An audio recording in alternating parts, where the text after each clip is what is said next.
It sounds pretty wild to say, but we are currently in an era where we simply have too much fucking information. Like, the speed at which the internet is moving now is simply too much for my fragile human brain to comprehend. It's a very wild argument to take, honestly, but I know a lot of people are having the same feeling. I think Donald Glover said it best in a recent interview. I'm actually lucky because I'm living in a time that's technologically allowing me to do all this stuff at a much faster pace. But a lot of it is scary because you just have to go with your gut as opposed to doing a ton of research, even though that research is available. It's frustrating. You know, too much information is almost like having no information. And this concept and this feeling kind of relates to every aspect in life, but I want to focus more on how it relates to looking for music and samples on the internet. I don't know how I ended up here, and it sounds extremely privileged to say, but looking for samples online has just become increasingly overwhelming. I simply have too many fucking options. There are too many playlists on YouTube, and sometimes it really just demotivates me from even digging to begin with. Now, as I'm trying to overcome this extremely weird struggle with searching for things online, I found that there are a couple of things that really do keep me grounded and keep me inspired and, you know, loving to do what I do. So I want to break down a couple of the things that I do to kind of just reduce the brain rot. The first rule I like, and I feel like it's kind of easier said than done, is to be extremely intentional with your digging and how you look for your music. Please do not just go on YouTube and search up soul samples. Instead, why don't you find a smaller selection of music you really truly do enjoy? And this comes with, you know, recognizing your taste and knowing what you really like, but kind of narrow your options a little bit and dig with more intent and passion. So if you hear a song you really like, why don't you just go and listen to that whole album that song is from? If you really like the drums on a song, see who the drummer was, see what other things he's worked on. You need to really enjoy the process of looking for samples in music, because I feel it yields better results when there's more passion behind it, rather than kind of just like putting on a playlist, you know, going on your phone, doing some other shit while it's playing in the back. Once you identify the things you gravitate towards too sonically, it makes the whole process a lot easier. So when you find something you do really like, research the fuck out of it. Find all the music that group made in that period of time. Look at the producers, look at the songwriters, the vocalists, and this is where your options start narrowing down to things you really do enjoy. And this backpacks off into the next solution, which is limit your options. You're not always guaranteed to find something you like, and that is okay. You could be digging for 6 to 8 hours, and that day you just didn't find anything, and it happens. It sucks, but it does happen. And when you're more conscious of the things you're listening to and why you're listening to them, I feel like this makes this second option a lot easier. And also, when you have less options, it forces you to be more creative and think outside the box. And this is why I think crate digging will never go out of style. I think just having those 5 records that you just picked up is so beautiful, because that's all you have to work with. So if you haven't already, please go and get yourself some records. There's nothing like it. It's really, really, truly special. Shout out to all the old heads screaming at me in the comments when I say that I'm digging on YouTube. I get it, but you're old. And just like YouTube is a tool for sample searching, there are many like new websites that make the process way more efficient. And this leads me to Sampled.io. And no, this video is not sponsored by them, but if you have not yet heard of Sampled.io, I think it is really like a fix to all this, you know, brain rot and, you know, just fatigue we're feeling. And I don't know how the algorithm works. It's actually insane, but it lets you filter into genre, country, style, BPM, just every single parameter you can think of. And I'm gonna go ahead and use it today. I'm gonna only limit myself to 10 sample options, and then we're gonna see what we come up with. And even using Samplet, once again, if you find a sample you really like, click on that bitch, go to the album that song was on, look at the credits, be more intentional, be more specific. And once again, that's when you start to narrow down your options to your tastes and what you really enjoy. All right, so we basically have 1, 2, 3, 4, 5, 6, 7, 8, 9, 10. I'm gonna give myself 10 slots. After that, I'm out. I'm gonna have to choose one of them. Hopefully find some shit. If not, I'm gonna just force myself to figure something out. So let's get it. I want to remember this moment always. I want to remember this moment always. This is hard. I want to remember this moment always. Moment always. I want to remember this moment always.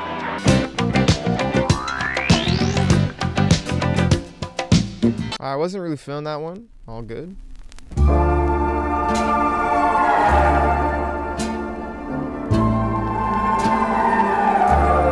Damn, those strings are fucking beautiful. What the fuck?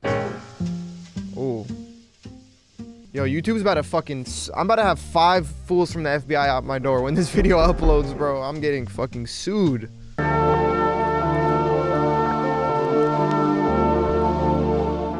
This already sounds amazing. Also, if you haven't used Discogs before, this is like the Wikipedia of music. Like, you need to be on Discogs if you haven't already been on it. Wait, isn't this that one song with the Doom sample on it? So look at that. This Christian Chevalier guy, because I just went on Discogs, he also made this. This is a fucking crazy ass sample, dude.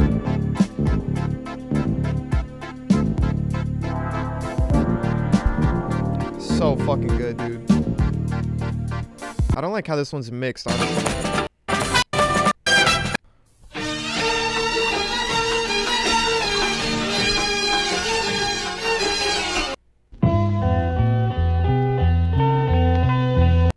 Ooh.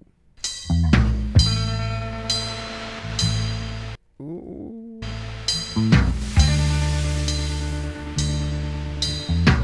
All right, last one. I think, right?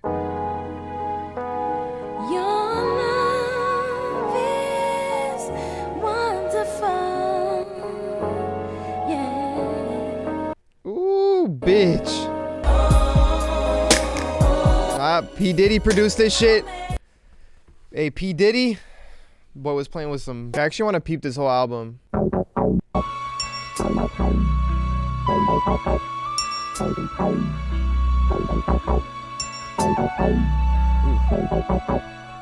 So that's what I would call intentional digging, you know, finding one song, then like really enjoying that one song, then going deeper into that album that the song was from. Honestly, fuck it. I won't keep it to just the 10 songs we found. I'm gonna keep it to the 10 songs we found in the albums they come from. I think that's a more fair rule because that also falls in line to the theory I talked about earlier. All right, we got some shit to work with here. Before we get any more into it, this video is actually sponsored by my new sample course. This course is aimed for more amateur and beginner samplers that are just looking to get into it and looking for something a little bit more slow and more in depth. Obviously on YouTube, I'm speaking hella fast. I'm talking at 2 times speed. So this is just a little bit slower, a little bit more chill, way more informative. So the first step of sampling is obviously the digging part.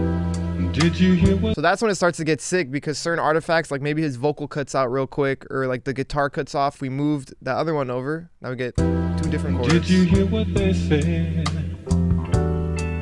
Did you hear what they said? Okay, also with a lot of samples, you want to make sure you're messing with, and the course also includes a lot of more perks. So if you're interested, head to prodbymy.com. Thank you. This is also going to be the last video I do with the Ableton 11. Ableton 12 actually drops tomorrow. My shit is wet. I'm very excited. I'm going to remember this moment always. I'm going to remember this moment always.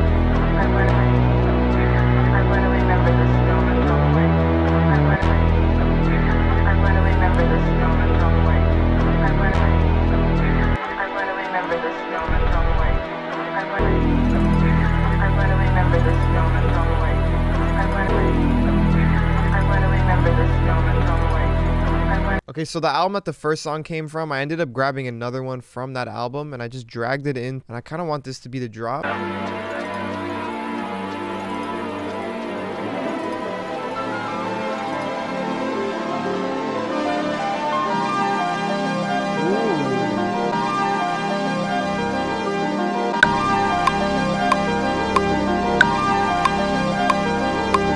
Okay, I'm also grabbing one more song that just has like hella effects from this album.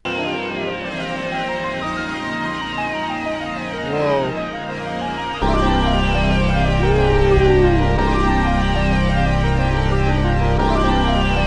Hey.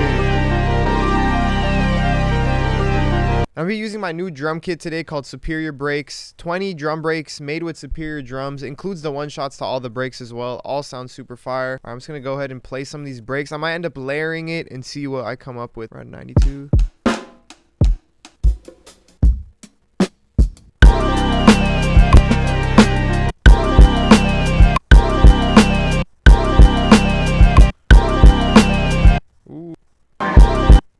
Ooh, I might just replace that snare. Ooh, okay, hold on. I'm just gonna go ahead and loop that. So I'm gonna use that for the kick and the thing, and then I'm gonna go to the one shots and grab a snare. I wanted to slow it down a little bit. 85.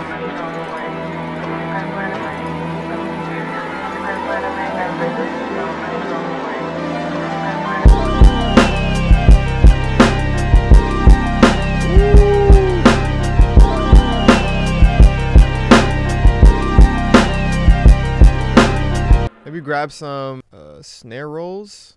Let's see, snare. Ooh, that could be a cool filler snare. Yeah.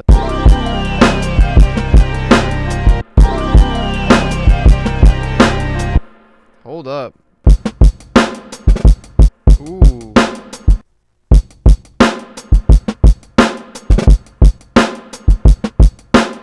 kind of want to take like an EQ and kind of just take off some of the high end of these drums, make them a bit more dusty.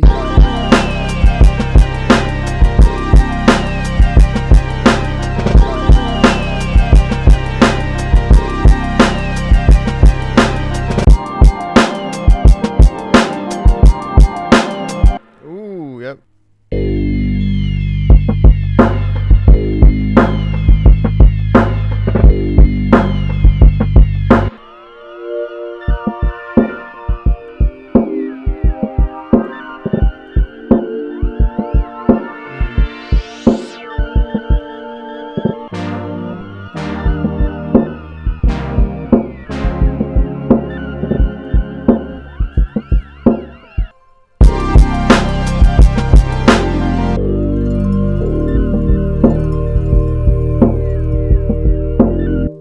Break from the madness.